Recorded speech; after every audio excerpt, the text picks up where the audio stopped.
Hi everyone, I'm Jeff Miracola, fantasy artist and illustrator, and welcome to my Muddy Colors art tip of the month.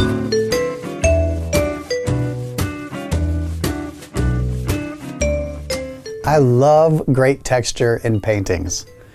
Isn't that just one of the best things about viewing traditionally created art? You know, to get up close and see all the textures that the artist achieved. Now, I'm no stranger to using texture in my own paintings. I especially enjoy using painting knives to move the paint around in predictable and unpredictable ways. But painting knives aren't the only tools that I use for creating texture in my work. Let's take a look at some of the other tools that I use to create texture. So I use a lint-free cloth to lift paint off of the surface in various ways. To give some texture, I will put my finger underneath the cloth like this and lift paint off, or use my fingernail that's in there to kind of do fine lines and lift the paint off.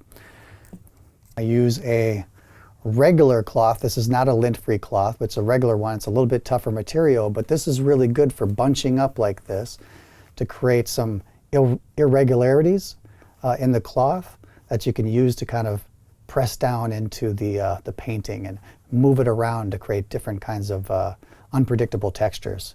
Sandpaper is a great tool for creating textures in your paintings. After the paint is dry for a particular layer, you can work back into it with sandpaper to lift some of that paint off and scratch it away in various degrees.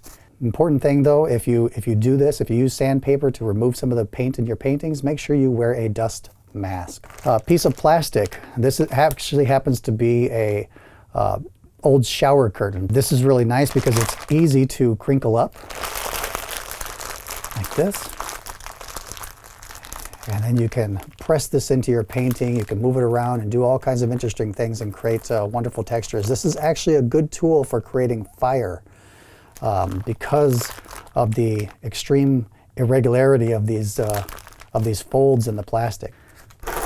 A chain is really helpful for, again, creating interesting textures, but you can bunch the chain up in your hand like so, and you can apply paint to this chain and then press it into your painting, or you can drag the chain across your painting to move paint around and remove paint and whatnot. A wire brush is really helpful. Again, like the sandpaper, for removing paint from your painting, but also because it's a wire brush, you can purposely splay out some of these bristles and then scratch into your painting to create like a grass effect. So it's really helpful for creating fine lines of grass. Playing cards are really nice.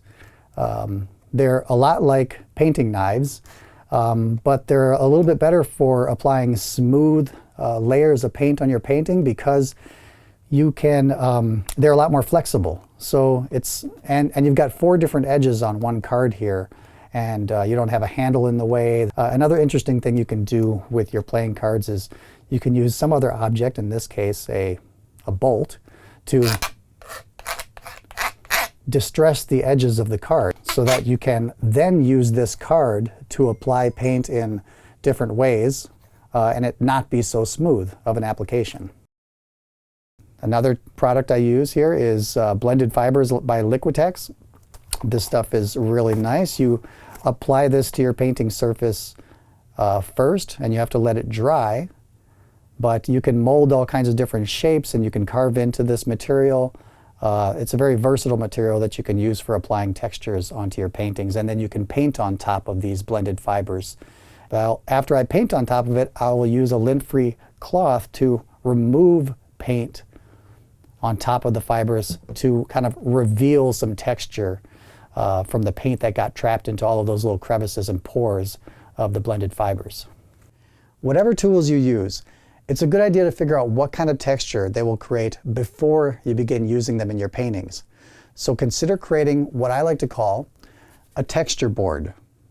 To create my texture boards, I prepare a painting surface like I normally do. This just happens to be masonite. And then I use painter's tape to block off little square swatches. I do create texture boards using other surfaces like canvas, illustration board, and birchwood panel, because I also paint on those surfaces. Now, it's also a good idea to keep any notes that will help you remember how to recreate the textures.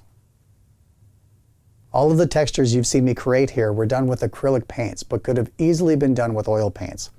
So, experiment with unusual tools for creating texture. You don't always have to paint everything with brushes and painting knives. So get out there, make a mess, have fun. Thanks for watching. Bye.